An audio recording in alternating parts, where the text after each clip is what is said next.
Afternoon then. Afternoon.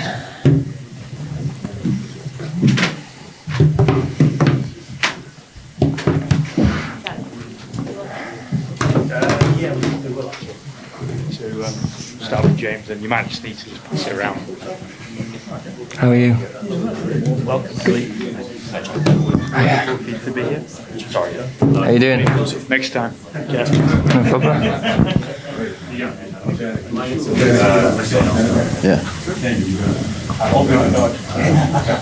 It's on. The usual setup, we'll go with James and Joe from the BBC. We'll open it up and then we'll do a separate written UK at the end of it as well. For everyone, cameras all good at the back. Yes, would you mind shutting that door for me if that's all right? Thank you. Just give us 1 second when we'll start. James, over to you. Joe, there's been a bit of time for the dust to settle. Where do you sit on the Johnny Bairstow dismissal? Was it in the spirit of cricket, in your opinion? Well, when you said Johnny Bairstow, I thought you were going to refer to the protesting incident. But there's been a lot said. To be honest, I can't believe how much has been covered on it. I think, look, from my point of view,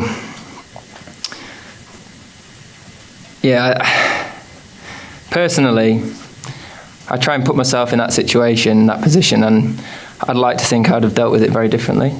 I think Ben spoke very well on it at the end of the game. As a team, we want to play our cricket a certain way. We want to leave a certain legacy, and clearly it's been very different how we've gone about cricket, Test cricket, in the last 18 months, in terms of how we play our cricket, physically, if you like, but I also think we play our cricket in a slightly different way in that respect as well. But I think it's time for everyone to move on, and let's concentrate on this game now. Will it change the way you play your cricket?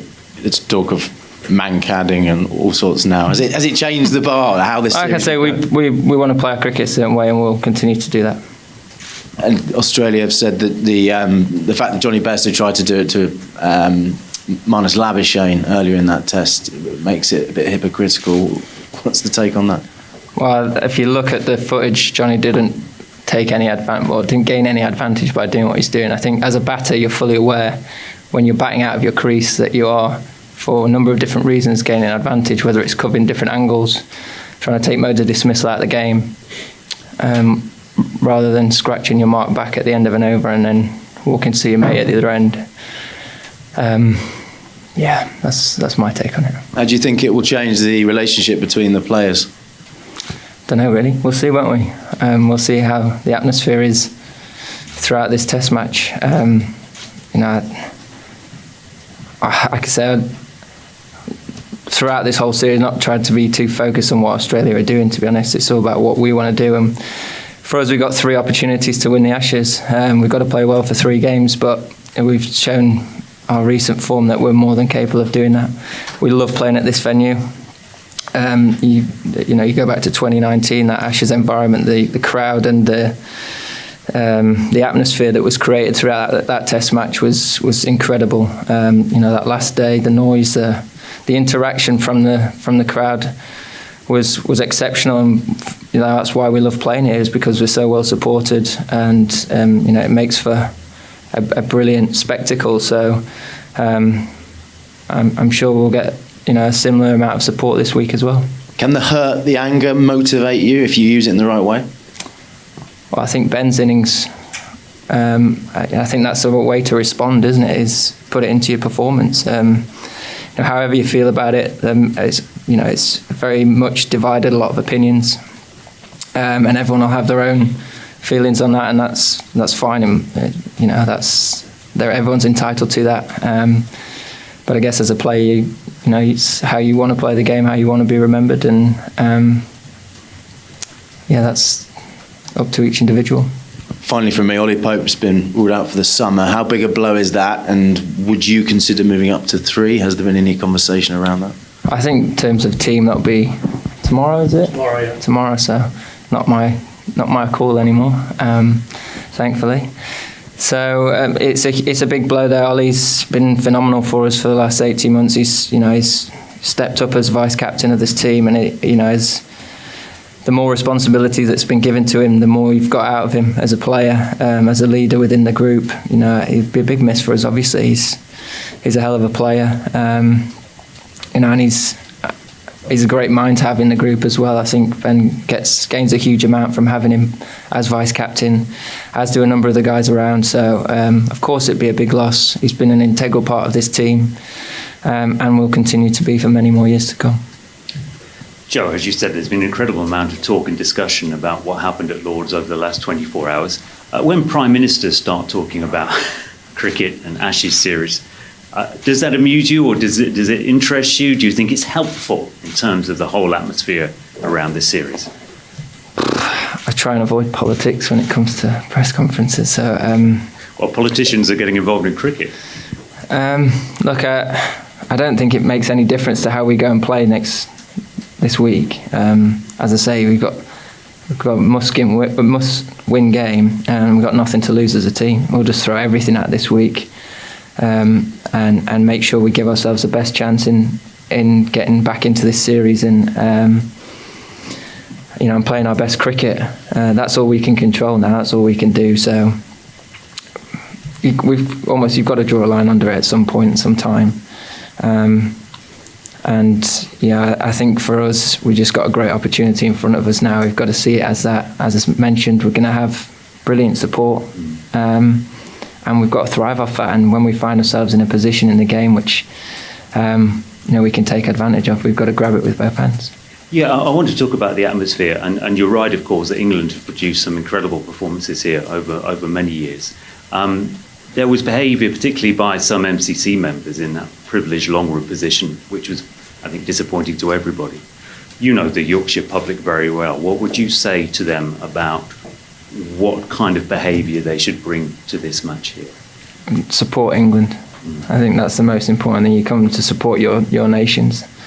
It doesn't need to go beyond that. It should never go beyond that. Everyone should be here to enjoy the cricket on the field. And, that's what it should be about. It shouldn't be about anything other than that. So come here, support your team, do it to the best of your ability. We'll play to the best of ours, create that brilliant atmosphere that's been created at this ground for on previous occasions, like in 2019. And we should have a fantastic week. Joe, I just want to ask finally, you talked about the legacy word, and I know that's what you're trying to do with the style of play, as well as, again, you referenced the kind of the ethics of it, I suppose. There's been a lot of talk in recent years about Australia changing their style and the way they want to be seen as a team. Do you think that's genuine? Do you think there is a different sense around I don't think it's really for me to say, to be honest. Like I said, I care about England cricket and this team and what we're about as a team, and that's our focus is to do it how we want to do it. And we're very much at the start of a journey as a group, doing things in a different manner. But we'll know how we want to play our cricket, and we'll continue to play it that way. Still respect between the teams, or is that gone? Of course, there's always going to be respect there. But you're allowed to disagree on certain things and see the game differently, and clearly that is the case on this topic. Thanks very much. Okay, let's go Arif Yorkshire, ITV Yorkshire, and Bharat, and then Vish. Hi Joe, just one from me. How special is a home test match, Ashes test match, for you and the Yorkshire boys? Yeah, I think whenever anyone gets the opportunity to play at the home ground, it's always special. I love coming back and playing at this ground, and it should be no different this year. It'd be nice to come back to an Ashes Test match here, not as captain, and just be able to enjoy it from a slightly different perspective. Obviously looking forward to it. It should be great. All right, go ahead. Joe, there were an incredible number of short balls in the last test. So can you talk about it from a batter's perspective, like what it is like when it's so one-dimensional, especially on a slow, flat pitch, where the straight field is almost like taken out of the picture? Look, I think that when it comes to short pitch bowling, everyone looks at it as if you get out taking it on or whatever. It can be seen as dumb batting, but if you bowl the top of off for long periods of time and you get out nicking off, no one really says anything about it. it's just a different way of attacking an opposition, and as a batter, you've got to be well equipped to deal with it. The difficult thing about last week was the two-pace nature of the surface, the way it came out, at completely different speeds, different bounce. You couldn't trust the wicket, and that's what made it so challenging for both teams. You know, when Australia went to it when we were batting, we obviously experienced it first. We realised how tough it was, and then we used it to our advantage when we came to bowl in that second innings, and it just proved that it wasn't necessarily the decisions that the guys are making, but also the wicket. And it's like when you get on a green wicket that's, you know, nipping everywhere, or a raging turner, sometimes you've got to find a different way of managing it and understanding that the odds are in the bowler's favour, and you've got to be good enough to find ways around that and to manage it differently. So it might be that we find a similar surface, it might be that we find something completely different this week. You've got different dimensions of the ground, different tactics might come into it. Sides might have different attacks as well, which might change their plans too. So that's the beauty of Test cricket, is you've got to be adaptable. You've got to try and read what's right in front of you and play it to the best of your advantage. And that's the opportunity that's ahead of us batters this week, is can we find a way of managing the surface, managing the opposition, and making those big scores which win you Test matches. And just you spoke about like batters from both sides fell playing shots, and Neil Wagner made a career out of bowling bouncers at, like, you know, the early 80s or the mid 80s. So can you just say, is it the a little bit extra time you have when it's not like flying over your head at 95 miles an hour that kind of coaxes you into playing shots just for any batter? I think it all depends on the surface. If you can trust the surface, it takes the decision making out of it, because you can trust your instincts.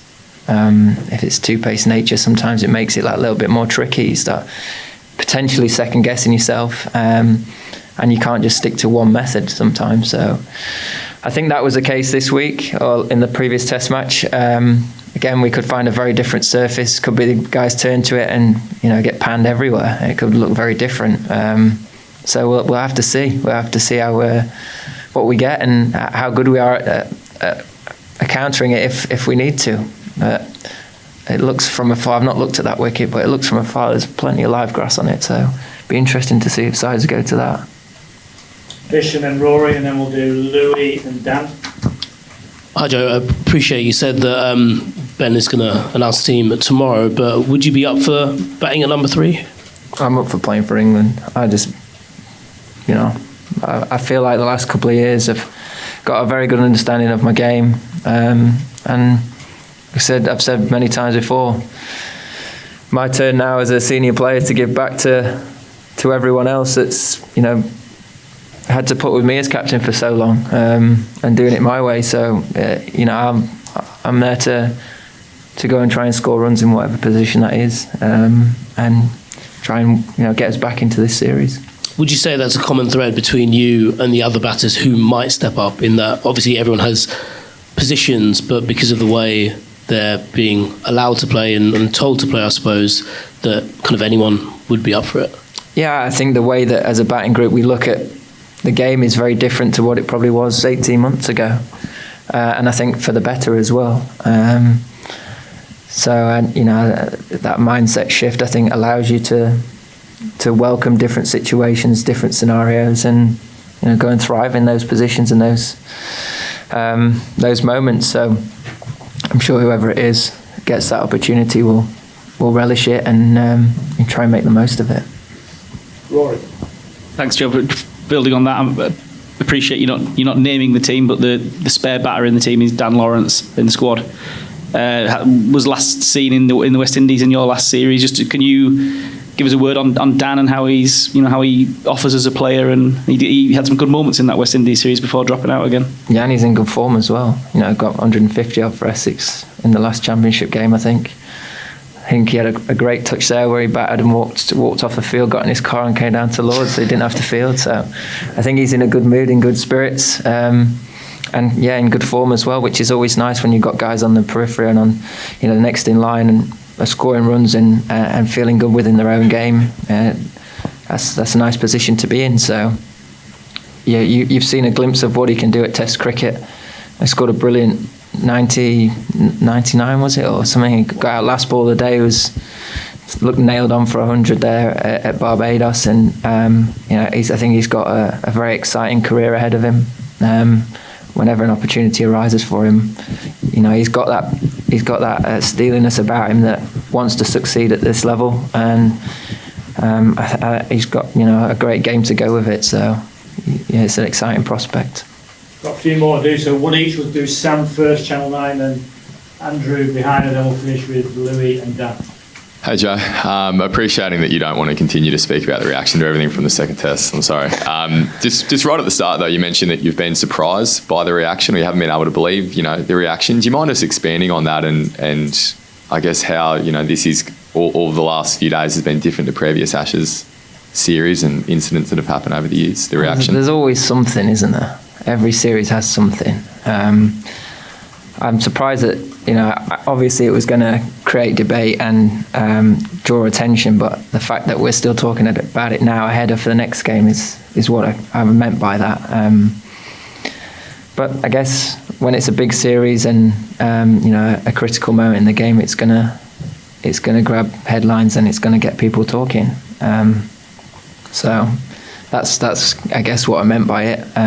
And I fully respect everyone will have their own views on it and their own opinions on it, and I hope people respect mine.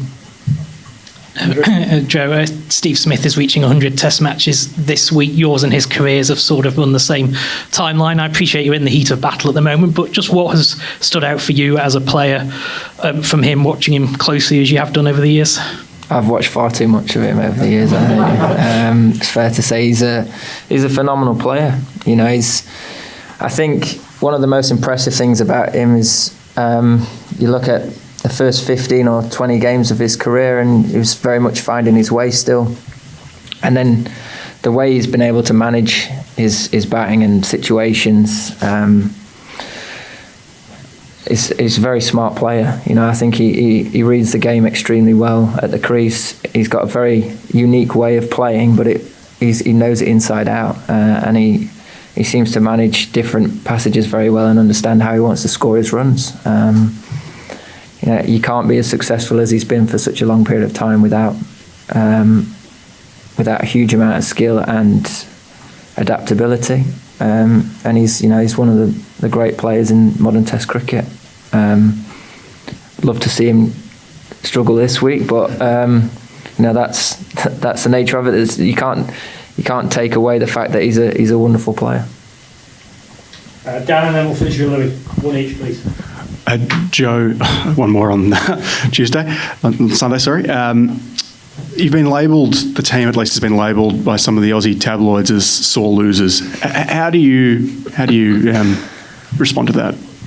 I said everyone's entitled to their opinion. Everyone will see it very differently.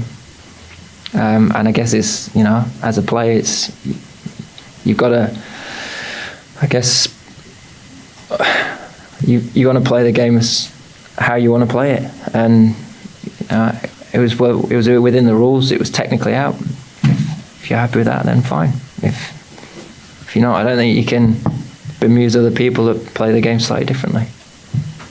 Last one, Louis. Joe, more of a tactical one. You guys have scored your runs very quickly. The team's scored their runs very quickly, but it's probably meant that your bowlers have had to go out and bowl sooner than maybe Stuart and Jimmy would have liked sometimes. Can you kind of talk about that, whether that is the case and whether you kind of think about that as a batting unit in terms of giving, those older guys a bit more of a rest given what they've been asked to do in this series?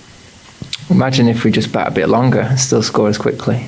We'll get a big score, won't we? And put us in a really good position. I think everyone goes out there and your aim is to build those big partnerships, get yourselves in positions which win you games. It doesn't matter how quickly you do it. And you're looking to manage different situations and try and wrestle back momentum and put pressure on bowlers, whether it's using different angles or taking calculated risks at certain points.